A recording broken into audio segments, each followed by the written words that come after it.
Bonjour à tous, bienvenue dans ce nouvel épisode du podcast Pour le jeu, le troisième de la deuxième saison. Et aujourd'hui, on va parler de l'Olympique de Marseille. On est avec Lucho, supporter de l'OM depuis de très nombreuses années. Salut Lucho. Salut. Et avec Valentin. Salut.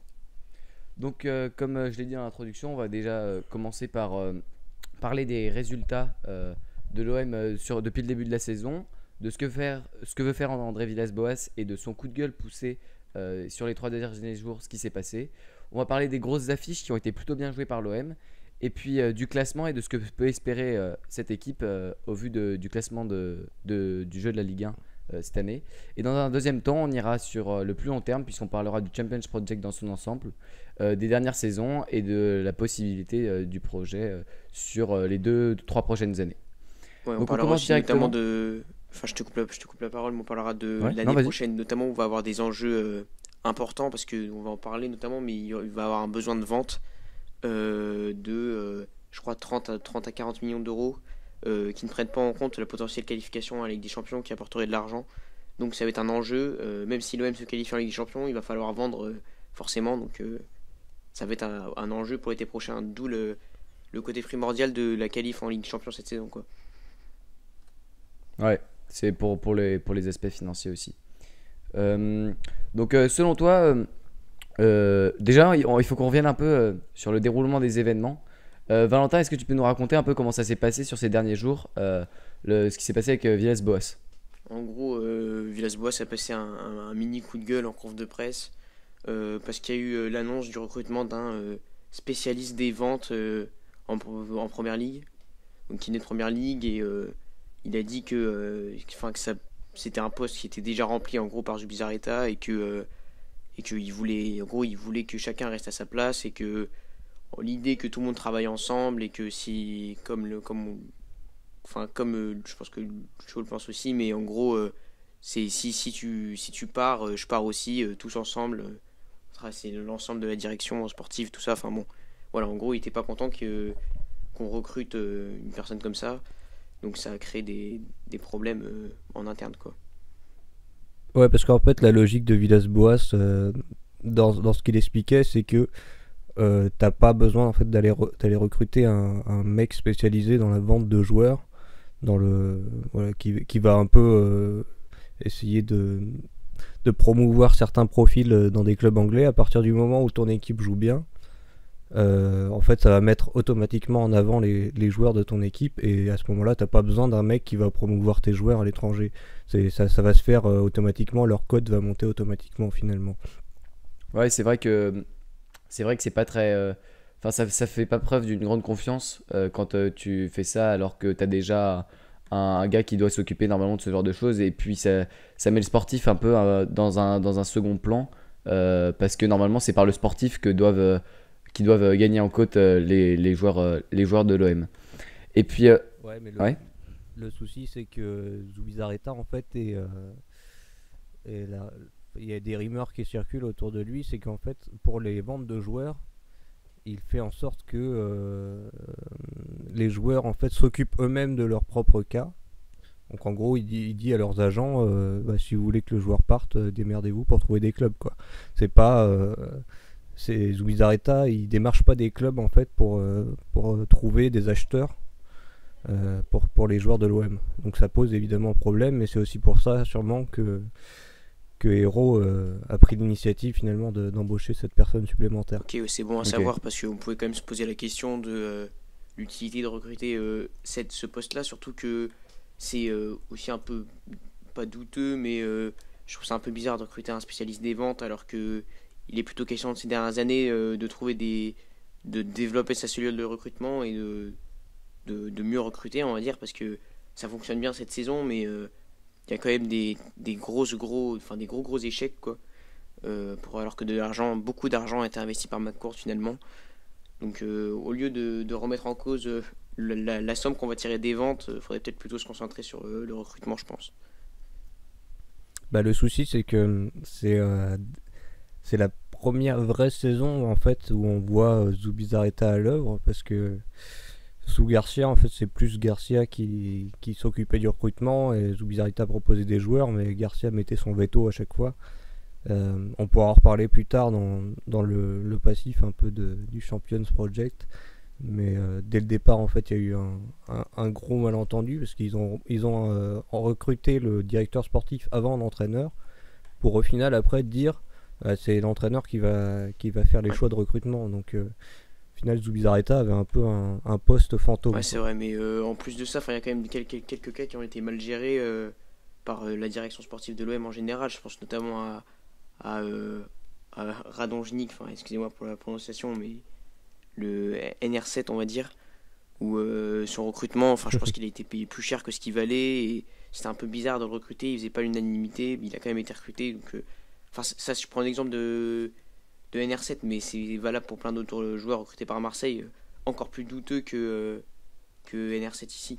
Donc Bah en fait, Radonjic c'est moins grave que les autres recrues parce que lui est jeune, donc il y avait quand même un oui, non, potentiel c'est sûr, mais quand tu viens de de... Serbie comme ça, on savait très bien que. On sait même qu'il y a des clubs qui ont proposé moins parce que c'était sa valeur, quoi. Et au final, l'OM a proposé bien plus que les autres. C'est pour ça qu'il est signé à l'OM. Il y avait d'autres clubs qui étaient Ouais, sur lui. Séville était Ouais, sur ça, lui Séville, aussi. et Séville a proposé moins. Donc Marseille l'a forcément eu, mais ils ont trop surenchéri. Enfin, par rapport aux valeurs du marché, c'était clair que c'était pas ce prix-là. Mais on va pas s'attarder sur ce cas-là. C'était juste un exemple concret de la gestion un peu douteuse, en plus de pas être très impliqué dans les choix. Mais ça, tu l'as expliqué, c'est aussi parce que Garcia avait son mot à dire dans les recrutements, mais il est quand même fautif, selon moi, Zubizarreta, en partie. Ok, ouais, c'est vrai que là, ce recrutement, bon, c'est un exemple. Il faut pas faire trop de généralité par rapport à cet exemple, mais c'est vrai qu'il illustre un peu quelques aspects de la direction. Ouais, parce qu'on a quand même eu Plus, plusieurs ces dernières années qui ont bien affecté les résultats sportifs. tu penses Enfin, à qui? je peux vous citer des noms, mais enfin, ouais, si, bah déjà il y a NR7, puis il y a des joueurs qui ont été recrutés très cher. Enfin, ouais, comme Radonjic, quoi, trop cher pour ce qu'il valait, ou même Bah, le problème, c'est surtout l'achat de joueurs trentenaires qui avaient aucune chance d'être vendus bah c'est ça. Alors, et qui en plus perçoivent un salaire c'est très, ça très élevé, comme Strootman ou ouais, Rami ouais, je pense ou que Luis Gustavo. Ouais, Strootman Luis c'est le Gustavo, bon ouais. exemple, mais c'est ça en gros à Marseille, c'est des trop longs contrats à donner à des joueurs qui flopent, mais comme on dit, la soupe est bonne à Marseille, quoi. Ça veut dire que bon, même si t'es un flop, pourquoi partir? Tu joues pas, tu gagnes, t'honores ton contrat, on va dire, sans jouer, et ça a été le cas pour pas mal de joueurs quand même à Marseille. Donc ouais, ça c'est Et assez ça, c'est qu'en problématique. plus, les salaires qui sont donnés te permettent pas de revendre les Ah, mais mecs. c'est ça en fait, c'est des salaires qui sont pas payables pour le niveau auquel ils sont arrivés parce que c'est des flops quoi. Enfin, D'où l'intérêt de prospecter en première ligue finalement, parce que c'est le seul championnat qui peut se permettre de donner des ouais, c'est salaires vrai. aussi élevés que ceux qui sont Ouais, donnés à c'est vrai, Marseille. c'est vrai, Ouais, c'est c'est vrai. c'est une bonne réflexion. Ouais, et puis il y a aussi un autre aspect du développement de l'OM avec pas mal d'expansion vers l'Afrique, où ils ont construit pas mal de trucs pour essayer de détecter des pépites. Ouais, bah ça Dans... participe au développement de la cellule de recrutement. Ouais, j'ai vu qu'il y avait eu, ils avaient essayé de prendre du terrain en Afrique, on va dire. Et ouais, c'est vrai que plutôt une bonne initiative. Là, il y a Maxime Lopez et Camara qui sont sortis récemment du centre, mais on le voit avec l'IAJ, ils n'arrivent pas non plus à retenir les quelques talents qu'ils ont. Donc je trouve ça dommage. Normalement, Marseille, c'est un grand vivier de talents, donc faut qu'ils développent leur formation. Ça se fait avec beaucoup de clubs en ce moment et dans le foot moderne en général. Donc je pense que c'est primordial pour avancer de développer sa formation.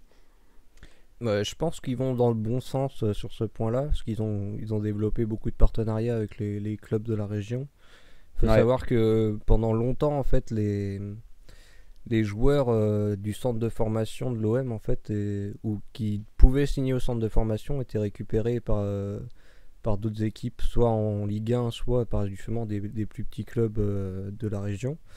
Parce que, en fait, pour le coup, l'OM a été souvent trop honnête, on va dire. Ça peut paraître bizarre quand on sait un peu toutes les affaires qui ont pu entourer le club. Mais en fait, l'OM n'a jamais voulu aller chercher, par exemple, des Ah mineurs ouais. ou ce que d'autres clubs de Ligue 1 n'hésitent pas du tout à faire. Si le mec a un gros potentiel, ils sont capables de donner de l'argent aux parents ou des choses comme ça, Ouais. sans Ouais, aucun carrément, scrupule. je comprends ce que tu veux dire. Et Marseille a toujours refusé de faire ces choses-là. Et forcément, il n'en sort que le centre de formation a rarement sorti des bons Ouais. joueurs. Et pour le Cagliari, c'est un peu la même chose, hein, Ouais, parce c'est qu'au ça. final, Bah, justement, je. le club a fini par accéder à ses demandes, mais il est entouré de personnes à la mentalité un peu Ouais, c'est vrai. douteuse. Et voilà, et là, c'est l'agent notamment d'Ousmane Dembélé et de Kamavinga qui conseille Diadji. Après, on sait pas trop ce que fait la famille non plus, mais c'est toujours compliqué, hein, les premiers contrats pro, Ouais. Ouais, c'est vrai. c'est pas uniquement à l'OM. Ouais, c'est vrai Hein, que c'est En plus fait, compliqué pour plusieurs ouais. clubs, mais justement, j'ai suivi le dossier de près parce que ça concerne le LOSC. Et bah, t'as raison de faire le lien avec l'IAJ parce que, à l'inverse de Marseille, Lille a fait ça pour plusieurs joueurs, que ce soit Soumaré ou Ballo Touré à Paris. En gros, ils ont des méthodes très agressives avec des grosses primes à la signature. Et ouais, il n'est pas très bien entouré, l'IAJ, et c'est dommage qu'on parle du futur de l'OM là. Alors après, il a sûrement quelques aspects perfectibles, mais on voit tous et on constate tous que. Bah, Lille est très clairement dans une optique de post-formation et de trading de Ouais, joueurs. c'est Donc ça. c'est un peu finalement le cas pour le recrutement de Radonjic à Marseille. C'est on recrute des jeunes, on met un peu plus que leur valeur pour être sûr de les avoir, et éventuellement on sait qu'on peut faire une grosse plus-value si on les met bien en valeur dans l'équipe En fait, je première. pense que Marseille est un peu dans un paradoxe. D'un côté, ils peuvent devenir un club formateur comme Lyon, où ils revendraient des talents en développant à fond leur centre de formation. Et d'un autre côté, ils ont le palmarès et la carrure pour être un club qui achète, et ils ont déjà fait des gros achats ces dernières années. Donc ils sont un peu dans une espèce d'entre-deux où il y a une identité un peu qui se cherche. Bah, je vais te dire en fait un exemple très, très typique finalement des mentalités. C'est que si tu regardes un peu les supporters de différents clubs, tu faisais la comparaison avec Lyon. Si tu regardes les supporters de Lyon, ils ont souvent et très longtemps grogné contre Genesio Ouais. parce qu'ils faisaient pas assez jouer les jeunes du centre. Ça, c'est quelque chose qui pourrait arriver à Marseille, mais le public marseillais, ce qu'il veut, c'est des gros joueurs, des noms un peu ronflants. Il y a une mentalité un peu différente entre les supporters, et ça peut jouer aussi. Et puis, il faut prendre aussi un autre aspect en compte, c'est que quand McCourt est arrivé, il fallait aussi vendre un peu du rêve aux supporters, donc il fallait quand même recruter des gros noms. Et voilà, c'est un peu le serpent qui se mord la queue au final, parce que on sait jamais trop si c'est les supporters qui demandent des grands noms ou si c'est les dirigeants qui veulent vendre du rêve aux supporters. Et on se retrouve toujours finalement à recruter des joueurs très chers Ouais, c'est sûr, mais. pour un rendement un Ouais, peu limité, parce que voilà, l'OM ne peut pas non plus se permettre d'acheter des superstars du foot et se retrouve avec des Strootman ou des Payet qui sont bons, mais s'ils étaient vraiment aussi performants dans la régularité qui pourrait l'être, il serait pas à parce Marseille, qu'au quoi. final, les supporters Marseillais veulent des superstars, mais est-ce que c'est vraiment des superstars qui ont été recrutés? Je suis pas convaincu, comme tu l'as dit. Et bah, je pense aussi que la différence de mentalité, c'est aussi dû au passé. Enfin, Marseille a pas. J'ai cité Camara et Lopez, mais il n'y a pas eu ces dernières années sorti des très grands joueurs ou un centre de formation très flamboyant. Et l'OL était exigeant, enfin les supporters de l'OL étaient exigeants avec Genesio parce que il y a eu des exemples passés d'excellents joueurs qui ont explosé à Lyon. Donc c'est aussi pour ça que les Lyonnais en attendent beaucoup. Marseille, vu ce qui est sorti, je comprends qu'ils ne fassent pas trop confiance aux jeunes du centre, quoi, parce qu'il n'y a pas eu non plus beaucoup d'éclosions. Donc tu comprends qu'ils veulent des joueurs de renommée, mais après il faut être réaliste aussi par rapport aux moyens. Voilà quoi, tous les supporters marseillais considèrent Marseille comme le plus grand club de France, ce qui peut être légitime, mais aujourd'hui, c'est clairement pas le. Je pense qu'ils n'ont pas peut-être pas les moyens financiers pour rivaliser et pour être le meilleur club de France, quoi. Oui, après, Mais ouais, vas-y. d'autant plus qu'historiquement, si on regarde un peu sur la dernière décennie, les périodes où ça a vraiment marché à Marseille, c'est les périodes où ils sont mis à la post-formation, où ils ont pris le temps de construire en recrutant des jeunes joueurs à potentiel ou des valeurs sûres un peu milieu de vingtaine. Parce que si on regarde par exemple sur la période Pape Diouf, ça a commencé avec le recrutement de Valbuena qui était à Libourne, mais qui avait, je sais pas, 20-21 ans peut-être quand ils l'ont pris, qui avait un potentiel, mais qui était passé un peu en dessous des radars. Euh, Après, t'as eu des recrutements de joueurs pas forcément trop chers, mais des valeurs sûres de Ligue 1, les Benoît Chéroux, les Laurent Bonnard, Mamadou Niang aussi qui est arrivé assez jeune. Ensuite, il y a eu la période des Champs qui est arrivé, qui a pris quand même un effectif qui avait terminé 2 fois d'affilée sur le podium, enfin 4 fois d'affilée même sur le podium avec Guéret et Albert Raymond. Et là, Deschamps a tout bouleversé. Il a acheté Gabi Heinze, Souleymane Diawara, l'année d'après Alou Diarra à Bordeaux pour des prix exorbitants. Le club s'est écroulé après. Ils sont repartis en recrutant Thauvin, Benjamin Mendy, Mboula, Lemina. Et puis il y a eu l'année Bielsa, donc, qui a permis de mettre en valeur tous ces joueurs et de les vendre très cher.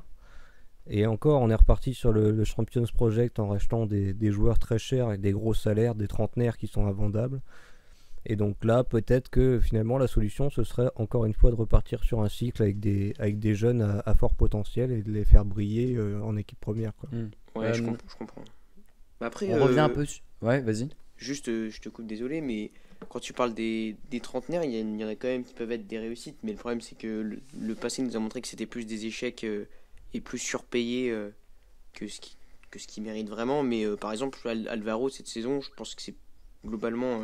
Enfin, après, j'ai peut-être pas vu assez de matchs de l'OM pour le juger, mais je trouve que c'est quand même plutôt satisfaisant dans l'ensemble, même si il s'approche de la trentaine et que voilà, le souci des trentenaires, c'est encore une fois, c'est que si tu es à court terme et que tu atteins tes objectifs, bah c'est bon plan.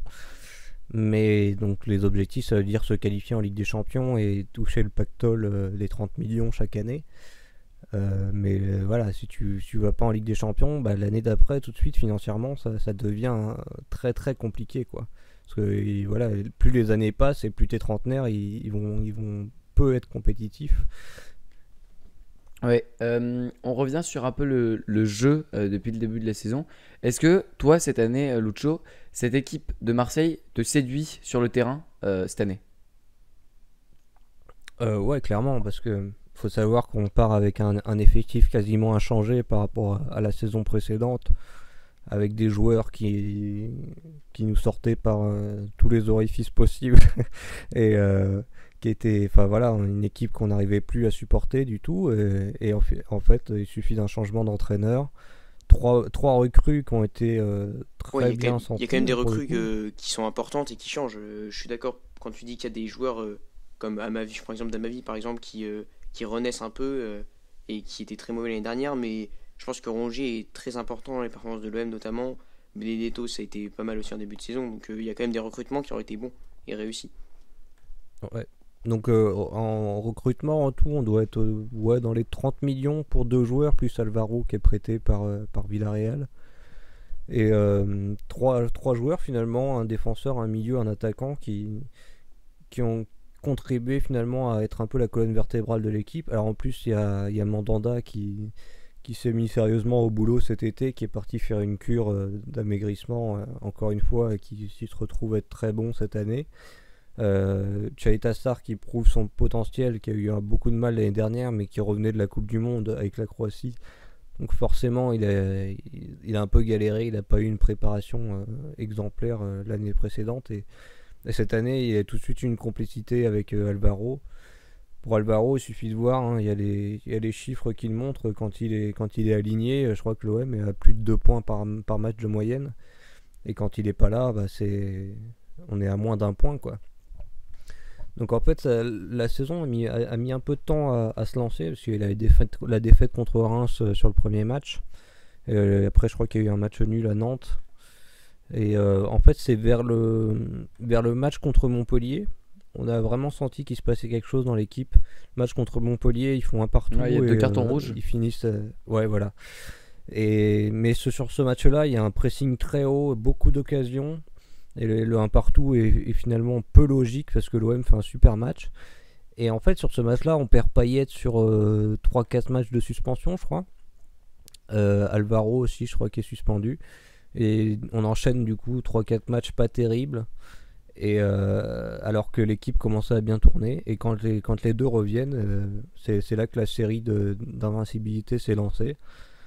alors que justement on pouvait commencer à s'inquiéter parce que au moment où ils reviennent, finalement, c'est les moments où on enchaîne les gros matchs avec Paris, Lyon, je sais plus, Bordeaux aussi, Angers, des équipes qui jouaient le podium à l'époque. Ouais.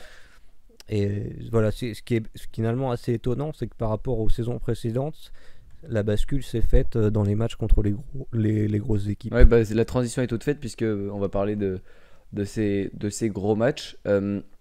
Et là, j'adresse aussi la question à Valentin parce que tu avais suivi notamment Marseille-Lille où ça avait fait 2-1 en novembre. Et moi, j'avais aussi pas mal. J'avais bien regardé avec attention le 1er septembre Marseille-Saint-Étienne au Vélodrome. Moi, je trouve qu'il y a eu un changement de mentalité dans ces grandes rencontres pour Marseille qui les aborde avec une confiance qu'il n'y avait pas ces dernières saisons.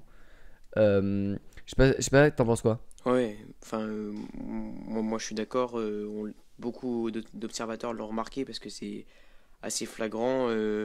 Un gros pressing dans les duels, bah, forcément c'est mieux, ça va de soi. Donc c'est une autre équipe de Marseille parce que au-delà d'avoir des individualités qui peuvent être défaillantes, si tu as un collectif, si tu défends bien et que tu as un collectif qui est correct, parce que c'est pas non plus Marseille, c'est pas un jeu incroyablement léché, mais on va dire que ça combine plutôt bien et ça suffit amplement pour la Ligue 1. Mais voilà, déjà, commencer par bien défendre, c'est déjà une avancée par rapport à l'OM de Garcia. Et par exemple, là, tu prenais le match de l'exemple contre Lille, où Lille à l'extérieur, c'est assez catastrophique. Et il y avait Lille a du mal à. D'ailleurs, s'était fait bouffer dans les duels à ce match-là. Et a du mal à exploiter son plein potentiel. Donc Marseille avait été clairement supérieur. Alors certes, les buts sont peut-être un peu chanceux. Mais dans la physionomie du match, il était difficile de voir Lille s'imposer. Tant Marseille était supérieur, quoi. Donc, Ouais, c'est vrai que tu as bien fait de parler de Lille et Saint-Etienne parce que c'est vraiment deux matchs assez clés, je pense, dans la mise en route de l'équipe. C'est pas des matchs qui sont vraiment très maîtrisés, hein, ça gagne 1-0 et 2-1, je crois. Ouais, c'est ça. Mais voilà, il y a la victoire au bout et en fait c'est là qu'on a senti un peu qu'il y avait une sorte d'osmose qui se créait dans l'équipe. Il y avait beaucoup à l'époque de bons échanges entre Benedetto et Bounassar sur l'aile droite. Et voilà, je pense qu'en fait l'équipe elle a monté en régime collectivement au fil des matchs. La confiance est venue au fur et à mesure. Parce qu'en plus de ça, j'en ai pas parlé, mais c'est vrai qu'il y a Thauvin qui se blesse en pré-saison. Et on démarre la saison en sachant que Thauvin va être blessé les 6 premiers mois. Donc je pense que là, on partait déjà avec un groupe qui était peu en confiance et qui avait quand même l'habitude de jouer ensemble, mais mentalement assez au fond du trou, quoi. Et voilà, c'est les deux victoires contre Saint-Etienne et Lille ont fait que je pense que l'équipe a pris confiance de son potentiel. Et je pense que Villas-Boas a su assez bien gérer sur ce point-là. Mais ce qu'on peut noter surtout, pour moi, ce qui fait la patte de cette équipe, c'est le pressing assez haut, le contre-pressing à perte de balle aussi. Et dans ce rôle-là, Sanson et Rongier sont primordiaux. Parce que il court, mais vraiment pendant tout le match, quoi. Sanson, il a un moteur incroyable. C'est pas le joueur le plus fantastique balle au pied ou techniquement, mais et voilà, il est toujours présent et tu sens pour les milieux adverses que tu vas devoir te coltiner une sangsue sur le dos tout le ouais, match. c'est vrai. C'est aussi pour. Désolé, Félix, mais c'est aussi pour ça. On parlait tout à l'heure du marché anglais. C'est aussi pour ça qu'il était très courtisé en Angleterre et qu'on sent bien que s'il y a une offre importante, qui est très probable en Angleterre, c'est un profil qui plaît plutôt bien aux Anglais et ça pourrait participer justement aux fameuses ventes cet été dont je parlais au début. Alors je dis pas qu'il va impérativement être vendu, mais je pense que s'il y a une offre justement à hauteur de 30-40 millions, peut-être qu'il pourrait partir. Parce qu'il a été vraiment bon ce début de saison, c'était une grosse amélioration et ouais, capital avec. C'est clairement le joueur le plus bankable de Marseille actuellement parce qu'il a 24-25 ans Euh, il n'est pas encore un trop gros salaire, donc ouais, ça peut forcément être le joueur le plus à même d'être vendu très cher. Ouais. Euh, ok, donc voilà. Toi, personnellement, c'est quoi le match qui t'a le plus, où t'as le plus ressenti d'émotion depuis le début de la saison? Alors attends, je réfléchis. Ce match de Monaco était assez Le bizarre. 4-3? Ouais, parce qu'ils sont vite menés 2-0. Je crois que c'est les débuts de Ben Mm. Yedder et Slimani, donc Monaco fait tout feu en attaque. Puis en plus, ce soir-là, il y a une rupture de faisceau à Monaco et on loupe l'égalisation de Germain à deux partout. C'était un match Ouais, vraiment c'était bizarre. Et pas maîtrisé du tout, hein, mais complètement fou. Et je pense que le match contre Lyon, quand même, parce que Lyon, ça faisait très longtemps que Marseille les avait pas battus. Et c'est ce soir-là vraiment qu'on sent qu'il y a une sorte de bascule. En plus, c'est Rudy Garcia qui est sur le banc en face. Donc il y a un petit côté revanche qui est assez intéressant. Ouais, et puis c'est un match qui sont vraiment allés chercher à l'agnac là. Payet, après ses déclarations fortes sur Garcia, est allé à l'agnac au mental chercher cette belle victoire au Vélodrome qui a fait d'ailleurs plaisir évidemment à tous les supporters de Marseille. Puis Ok, donc on n'a pas évoqué ça dans les facteurs de la réussite de l'OM en ce début de saison, mais le retour au niveau de Payet, ça joue aussi énormément parce qu'il est pareil primordial dans l'équipe. Et côté droit, c'est un peu plus mitigé parce qu'il y a plusieurs joueurs différents qui ont joué à droite cette saison à Marseille. Il y a Radojnik, il y a Sarr, même Germain a joué à droite un moment. Donc, par contre, Payet, je pense qu'il est indéboulonnable et très important aussi. C'est quand tu as un Payet top niveau, ça t'aide carrément dans les matchs.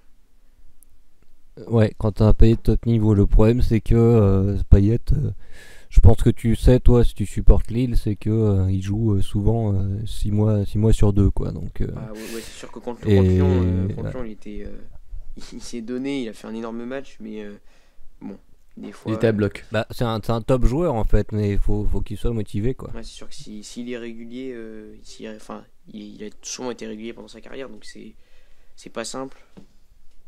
C'est comme je disais tout à l'heure, hein, s'il était à ce niveau-là tout le temps, bah, il serait pas à Marseille. Donc, Ouais, c'est sûr. Ok, d'accord. Euh, donc là, on va passer maintenant à ce que l'OM peut espérer dans cette saison de Ligue 1, leur classement et ce qu'ils peuvent, du coup, ce qu'ils peuvent viser pour cette saison. Toi, tu serais content à partir de quelle place? bah, en fait, j'ai du mal à mettre de côté les impératifs économiques.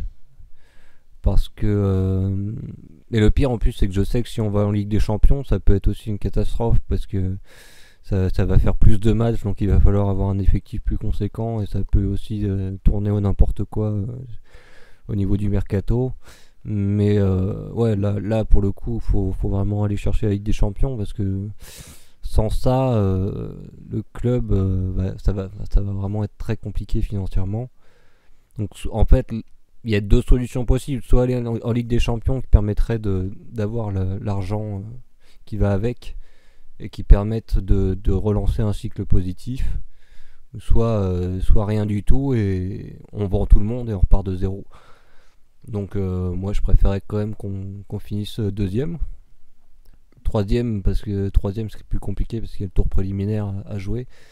Donc ouais, deuxième, ça me semble quand même assez jouable. Hein. Franchement, je vois difficilement comment on peut espérer autre chose que la place en Ligue des Champions. Enfin, quand on voit le niveau de la Ligue 1 cette saison, alors certes, il faut peut-être prévoir le retour en force de Monaco, qui a l'air d'être vraiment pas mal sous Moreno. Il y a aussi Lyon qui peut quand même revenir, même si c'est Garcia sur le banc. Donc voilà, il y a quand même des concurrents qui vont revenir. La fin de saison va être intéressante à surveiller, mais Marseille a déjà une petite avance, à moins de s'écrouler en fin de saison, parce que c'est vrai que l'effectif au final n'est pas si étoffé que ça. Il y a clairement l'ambition et clairement moyen d'aller chercher la deuxième place. Surtout que comme tu as parlé d'impératif, encore une fois je reviens à ce que j'ai dit au début, il y a un besoin d'argent quoi. Donc là Marseille vu les performances qu'ils ont en début de saison, ils peuvent maintenant être réalistes et se dire la deuxième place, quoi. C'est clairement atteignable. Bah, toutes les conditions sont réunies au niveau du calendrier, hein, parce que la Coupe de la Ligue, ça s'est terminé assez rapidement à Monaco. Il n'y a pas de Coupe d'Europe, donc là, ils vont jouer un match par semaine jusqu'à la fin de la saison quasiment.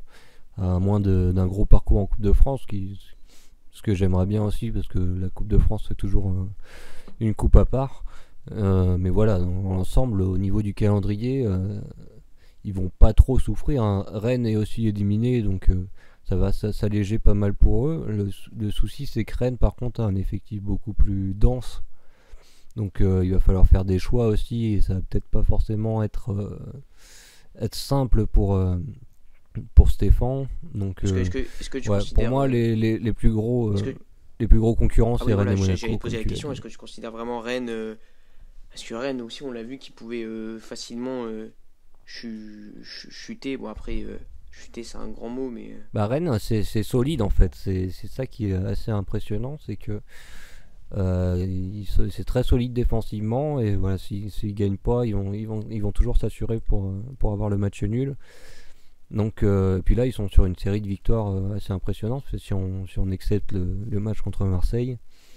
Ouais, non, Donc, c'est je me c'est vrai que méfie beaucoup de c'est une Rennes. très bonne équipe et vu la dynamique des gros en ce moment en Ligue 1, ils ont clairement leur place sur le podium et en plus ils ont un peu d'avance.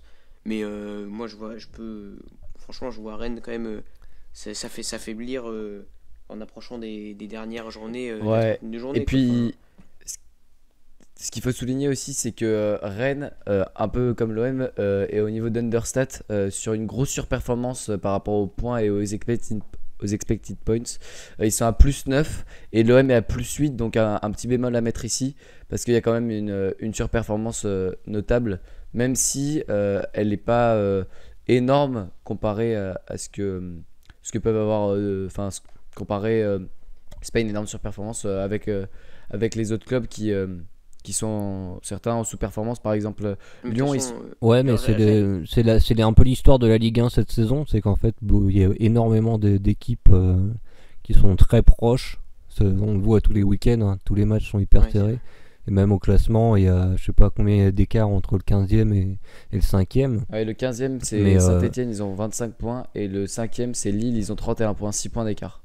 Voilà, donc il y a 6 points d'écart, il y a 2 victoires d'écart entre le 15e et le 5e. Et là, pour le coup, ce qui a vraiment fait la différence, c'est les victoires dans les confrontations directes. Marseille, je me rappelle, c'était en fin d'année, ils ont joué 2 fois d'affilée des concurrents au podium, hein, parce qu'ils avaient joué Angers qui était 2e à l'époque, je crois.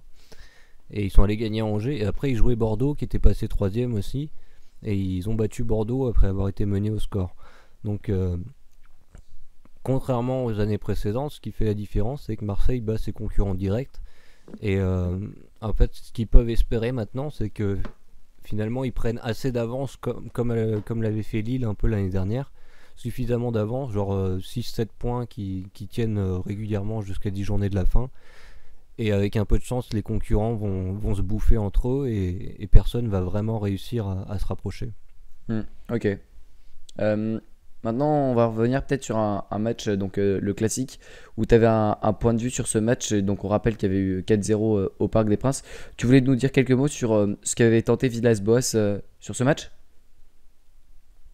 Ouais, bah il a tenté un plan finalement complètement l'inverse de ce que Garcia avait tenté pour son premier match quand il avait récupéré l'OM, parce que Garcia avait mis en place je sais plus, un 5-4-1 où il avait tout bétonné derrière, ils avaient fait 0-0. Ah, je me souviens de cette rencontre. Là, Villas-Boas, c'était tout l'inverse. En fait, il a voulu vraiment jouer l'attaque à fond. En tout cas, le fait de presser très haut, d'aller chercher les Parisiens et de jouer le hors-jeu. Sauf que bon, quand t'as Mbappé, Neymar, Icardi face à toi, qui peuvent partir dans ton dos,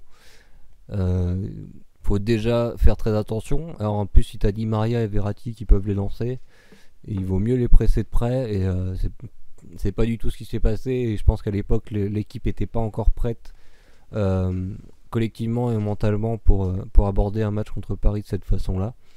Mais bon, je préfère qu'ils tentent ce pari-là et qu'ils prennent 4-0 que de bétonner et de perdre un 0 malgré tout. Voilà, Alors là, c'est un coup à je suis tenter. entièrement d'accord avec toi sur ce point-là. C'est toute façon, pour Villas-Boas, c'était pas un match où il était attendu pour un résultat. Donc, il a tenté, ça a pas marché, mais au moins, il a pu faire peut-être des ajustements tactiques par rapport à ce match. Je sais pas ce que t'en penses, Valentin.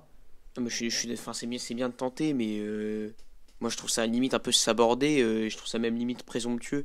Alors c'est bien de jouer crânement sa chance et de pas avoir peur de Paris, mais là c'est limite du suicide, hein.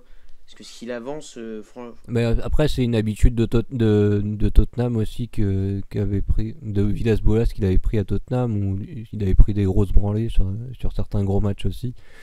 Ouais, voilà. Moi, je comprends que tu puisses trouver ça un peu loupé comme prise d'initiative. Cela dit, je pense qu'il faut aussi partir du principe que les matchs contre Paris, de toute façon, voilà, c'est une ligue à part, quoi. Tu pars ouais, du principe que mais tu vas perdre le non, mais match. je comprends, mais Paris a quand même a été délogé plusieurs fois, même cette saison. Enfin, certes, c'était peut-être pas l'équipe qui était affichée face à Marseille, mais il y a largement moyen pour une équipe de moyenne de Ligue 1. Après, le problème, c'est que contre Marseille, le PSG met particulièrement d'attention à gagner avec la manière. Ouais, ouais, ouais, Donc carrément. là, j'avoue que j'allais faire le parallèle avec Reims, parce que Reims, on sait que c'est une équipe chiante à jouer, on va dire, et qu'ils arrivent à déranger le PSG souvent, mais là, le problème, c'est contre Marseille, on s'entend très bien que le PSG était motivé. Et, en fait, le PSG aussi a répondu au défi de l'intensité au final, donc même si Marseille a eu un pressing important, Paris a finalement fait un bon match, et je vais dire une bonne première mi-temps, parce qu'au final, ils en mettent 4 et ils rentrent au vestiaire. Donc après, ils déroulent le match tranquille. Ouais, mais Bielsa avait tenté le coup au Vélodrome aussi, même Garcia, hein, quand ils avaient fait deux partout et que Cavani avait égalisé sur coup Ouais, franc au à la Vélodrome. dernière minute. Là aussi, hein, ils avaient pressé haut, ils avaient vraiment étouffé les Parisiens. Là, ouais, j'avais envie de te dire que finalement, quand tu joues contre Paris, euh, tu dépends surtout beaucoup des Parisiens. S'ils sont motivés, t'as aucune chance. Et on a vu la saison dernière, hein, une fois qu'ils étaient éliminés de la Ligue des Champions, ils en avaient plus rien à faire et ils ont perdu pas mal de matchs en championnat. Et dans un sens, je trouve que ça fausse un peu le championnat Ouais. aussi, parce que si tu as la chance de jouer Paris sur les 10 dernières journées qui sont déjà champions, des choses comme ça, bah ouais, ça joue un peu sur le classement Ouais, final c'est sûr, hein. Parce et que la concurrence là, T'attends quoi Marseille, pour le match aurait Ouais, été vas-y, différent. Val. Le match aurait été différent. Marseille, si. Enfin, là, le match au Vélodrome sera pas en début de saison, du coup, mais c'est sûr que c'est plus facile pour les équipes. Je pense notamment à Lille, qui a eu besoin de points pour la fin de la saison et qui s'était imposé 5-1 dans un match où Paris. On se demandait vraiment ce qu'ils avaient envie de jouer ou pas, quoi. Donc, ouais, je te rejoins sur ce point-là. Finalement, t'attends quoi pour le match retour fin mars au Vélodrome? Euh, une bonne question. Déjà, j'aurais aimé que, bon, on va dire, un peu espérer de très très loin que le titre soit toujours jouable. Ça pourrait être marrant, hein. Parce qu'on se retrouve par exemple, je sais pas, à 5 points du PSG avant le match. Ça donnerait un peu plus de piment au match, parce que si on gagne, on revient à 2 points. Actuellement, Non, il y mais a, il y a 8 points d'écart entre les deux clubs, hein. ouais, c'est ça, parce qu'il y avait des matchs en retard. Mais bon, on voit ce qu'a fait Paris contre Monaco, hein. Je pense que Marseille n'a pas la capacité qu'a eu Monaco dimanche soir à ressortir le ballon aussi vite, avec Ben Yedder surtout. Les petites combinaisons comme ça, à partir dans le dos. Puis je pense que Tourelle fera pas deux fois la même erreur, parce qu'il a aligné Verratti, Gay. Bon, je parle beaucoup plus du PSG que Marseille là, mais ouais, non, il a aligné Verratti, Gay, et au final ça s'est retrouvé à faire des 1 contre 1 en défense sur les contre-attaques Ouais, c'est ça. monégasques. Il y avait un Je vrai pense qu'il problème fera pas la même tactique. erreur Mais là, d'ailleurs, contre c'était Marseille. rectifié avec le match retour contre Monaco. Voilà, exactement. Ouais, oui. On a vu, hein, Il Monaco est. n'a pas eu le jus pour faire deux fois le même match.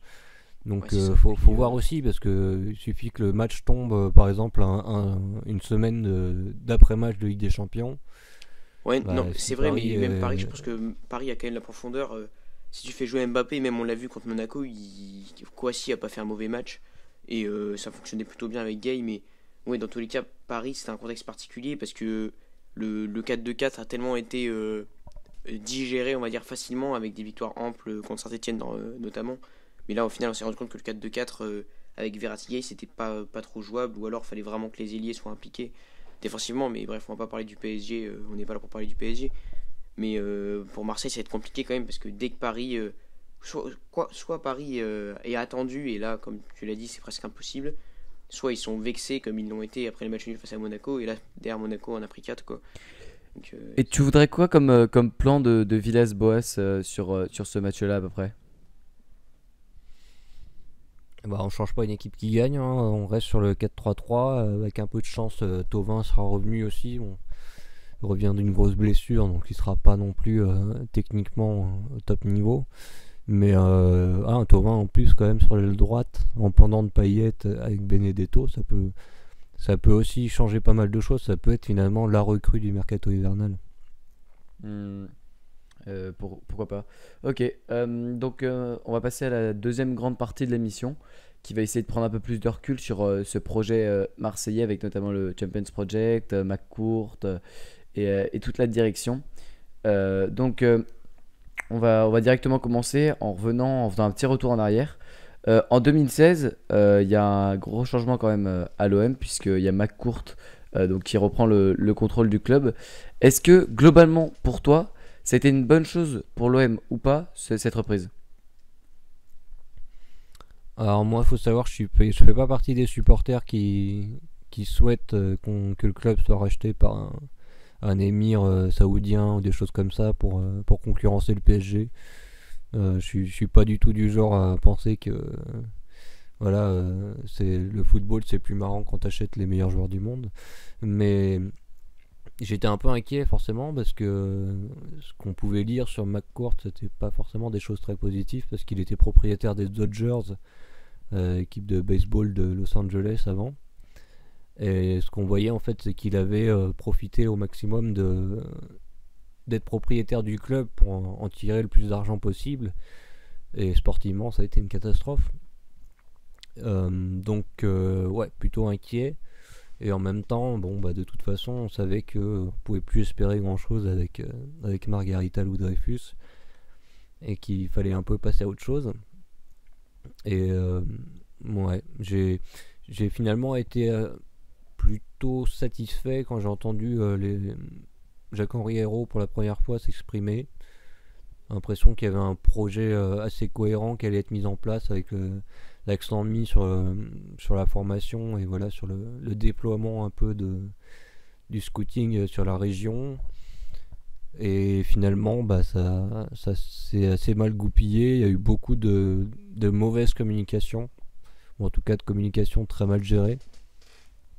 Et ils se sont vite rendus compte qu'à Marseille, contre-feu pouvait être assez violent quand tu parlais beaucoup trop vite et que tu promettais des choses un peu trop grandes. Bah, finalement, Ouais. même Valentin, si toi, là c'est pour parler de McCourt, même si effectivement tu l'as évoqué, c'est à son arrivée on pouvait avoir des doutes et même pour le travail qu'il a fait et pour les résultats sportifs, que ce soit dans le recrutement qu'il y a eu Marseille, mais finalement McCourt, malgré ses échecs, a mis beaucoup d'argent de sa poche. On s'en rend peut-être pas compte, mais il a investi des grosses sommes pour Marseille. Alors ça a été mal géré cet argent-là, mais c'est une réalité. Au final, McCourt a mis beaucoup d'argent dans le club et pour un succès pas très apparent, un peu plus cette saison, mais même si c'est sûr qu'il y a eu cette expérience qui n'était pas très rassurante qu'il a eu dans le baseball, mais voilà. Au final, il a mis Mais je l'argent pense quand que c'est même. important justement de rappeler que l'affaire qui a eu lieu avec Villas-Boas en conférence de presse, c'est aussi la conséquence de la gestion des dernières années. Mais il faut voir aussi ça des différents points de vue, c'est-à-dire le propriétaire, le président, l'entraîneur. Euh, il y a eu beaucoup de mauvais choix qui ont été faits avec des recrutements, on l'a dit, de trentenaires pour des gros salaires qui étaient difficilement revendables, qui font que l'absence de qualification en Ligue des Champions ont rendu tout ça très, très exsangue financièrement. Et aujourd'hui, on en paye les pots cassés finalement avec cette obligation de trouver des acheteurs pour nos joueurs afin de rester stable financièrement. Mais voilà, il faut comprendre aussi la situation pour Hérault qui subit la pression de McCourt au-dessus et qui forcément subit la pression de Villas-Boas en dessous. J'imagine aussi que Hérault a envie de garder Villas-Boas parce que je suppose qu'il est suffisamment intelligent pour se rendre compte que l'équipe tourne bien sportivement et qu'il a tout intérêt à ce que Villas-Boas reste à la tête de l'équipe. Mais voilà, il y a des justes milieux à trouver, et finalement Hérault paye les pots cassés de sa gestion désastreuse avec Garcia. Le fait de ne pas avoir fait confiance à Zubizarreta ou d'avoir trop fait confiance à Garcia, qui ont mis le club dans la panade où il en est financièrement actuellement, quoi.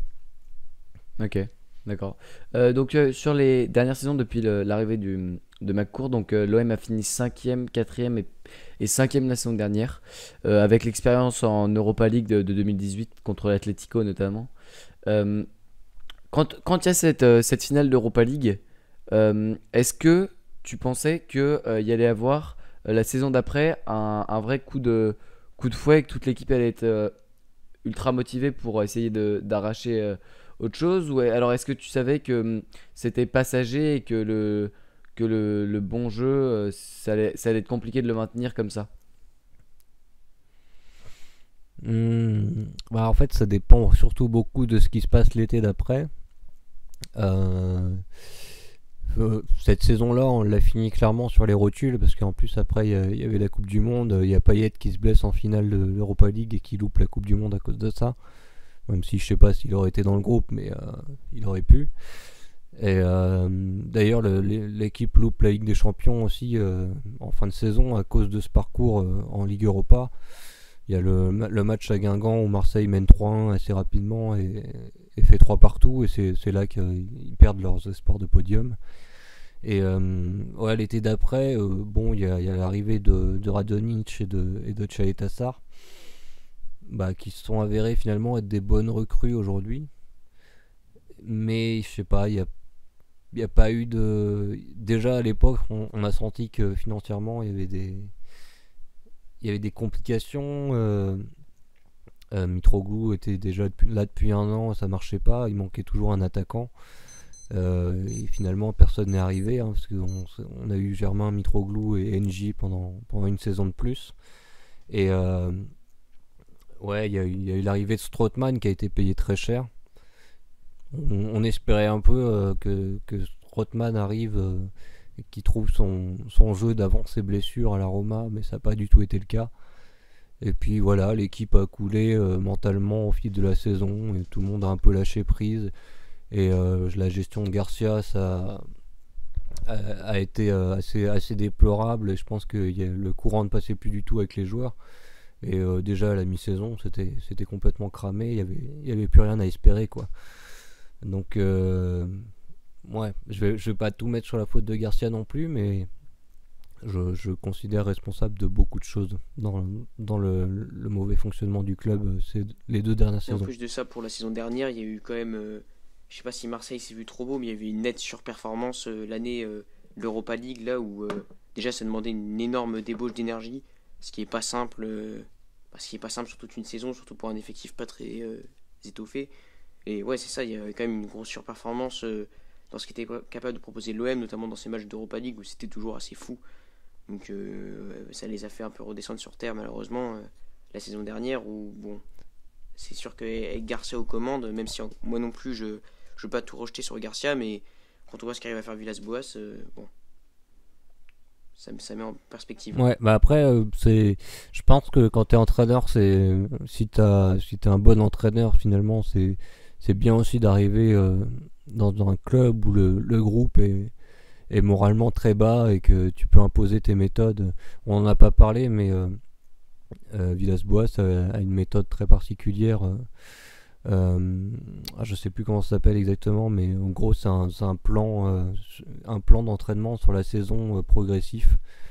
Vous retrouverez peut-être le nom, je me rappelle plus exactement. Mais en gros, voilà, au fil de l'année, il développe différents aspects du collectif qui font que l'équipe monte en puissance et on le voit très bien cette saison. Je sais plus le nom du truc, mais j'en avais entendu parler aussi. C'est assez intéressant.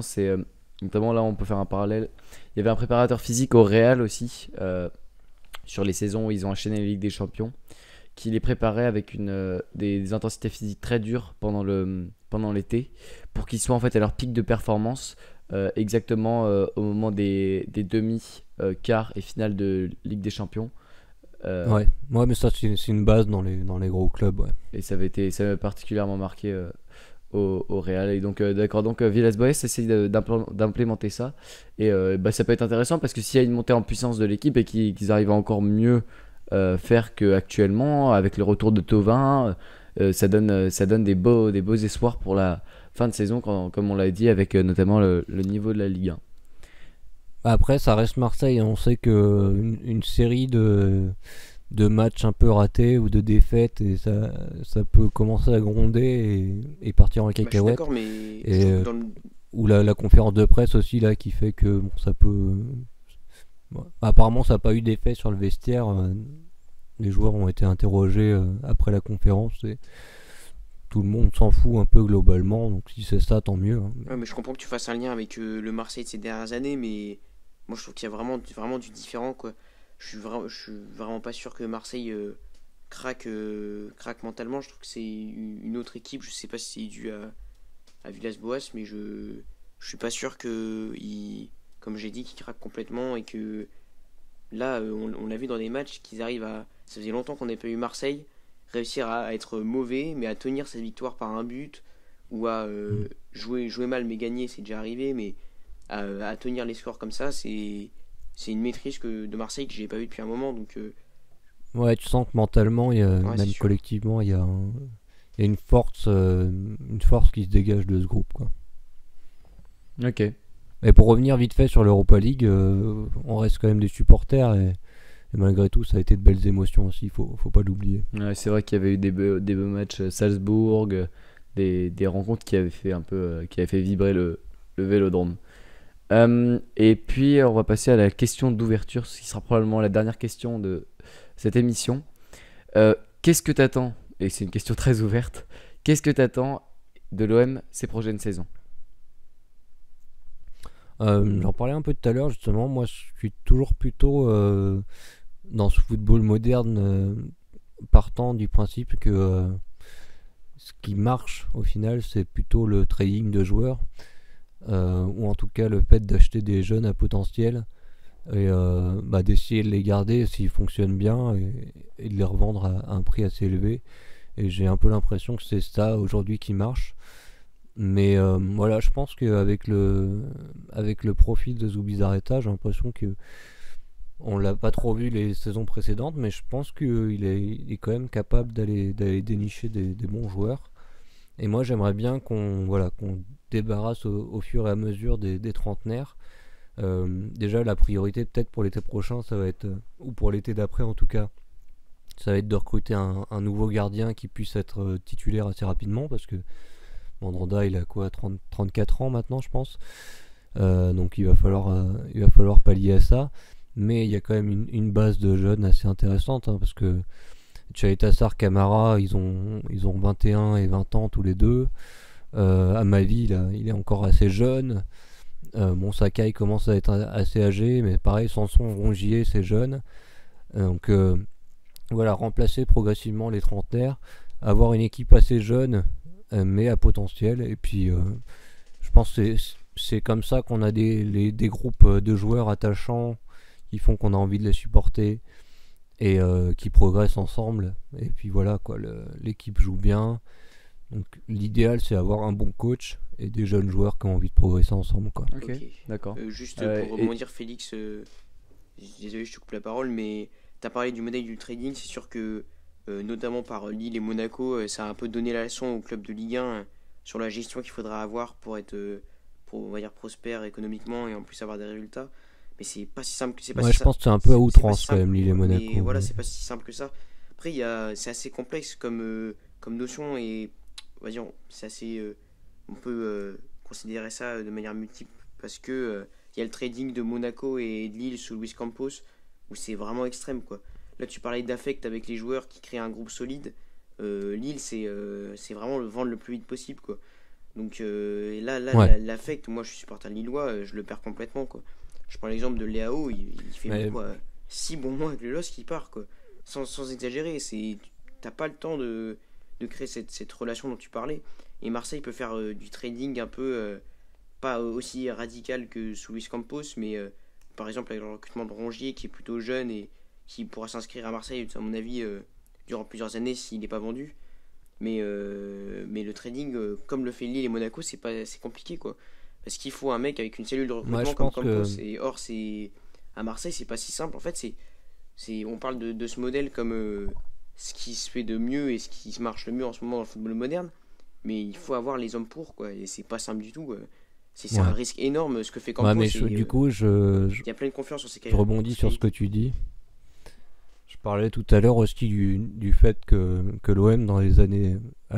Deuxième moitié des années 2000, s'est aussi construit en recrutant des valeurs sûres de Ligue 1 pour des sommes assez honnêtes, hein, parce que j'ai parlé de Chirou, Bonnard, Niang, et puis après il y a eu Kikoné, Ben Arfa et compagnie.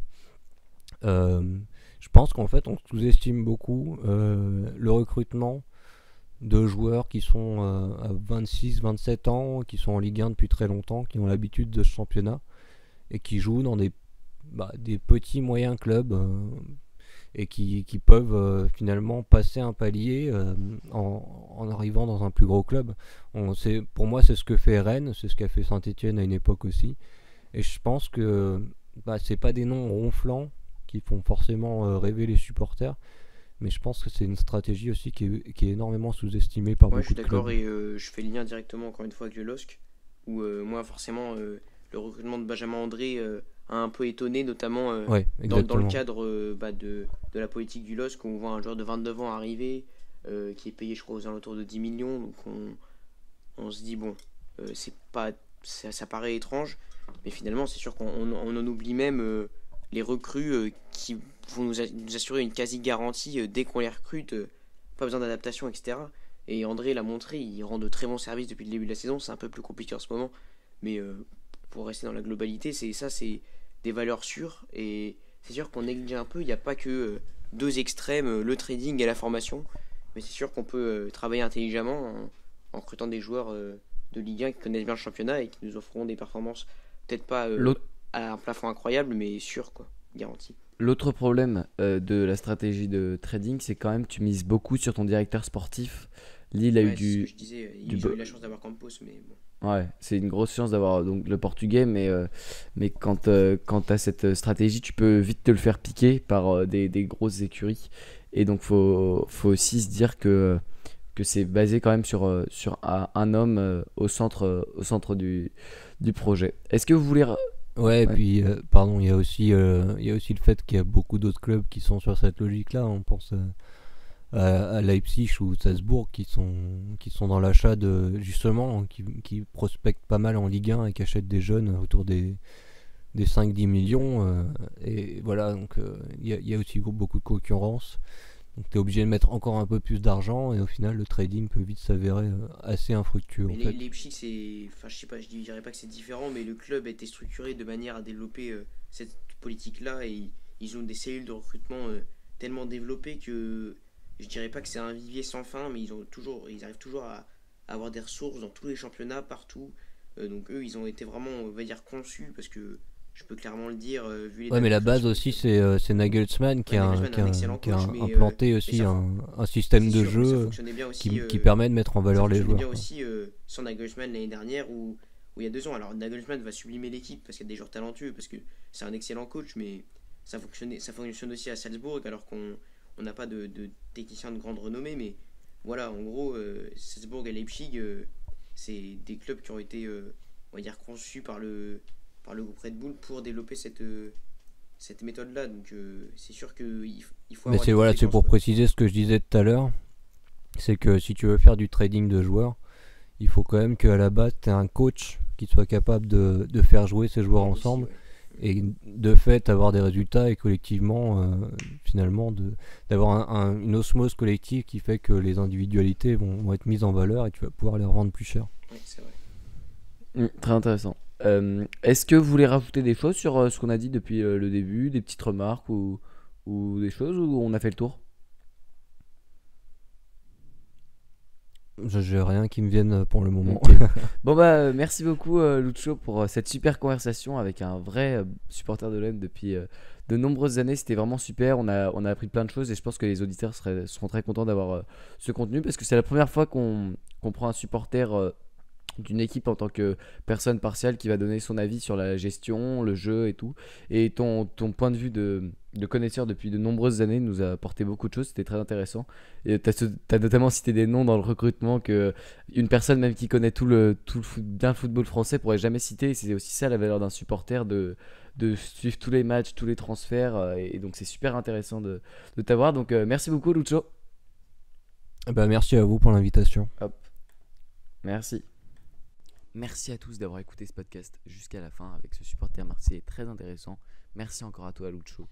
Retrouvez-nous sur pourlejeu.fr, cliquez sur le gros bouton rouge pour vous abonner aux emails exclusifs d'analyse footballistique, tactique et psychologique en mettant votre email après avoir cliqué. Et puis vous pouvez nous retrouver sur notre toute nouvelle chaîne YouTube Pour le Jeu Podcast si vous voulez vous abonner parce que vous écoutez le podcast sur YouTube ou vous abonner sur la plateforme de podcast de votre choix. Merci et à la semaine prochaine.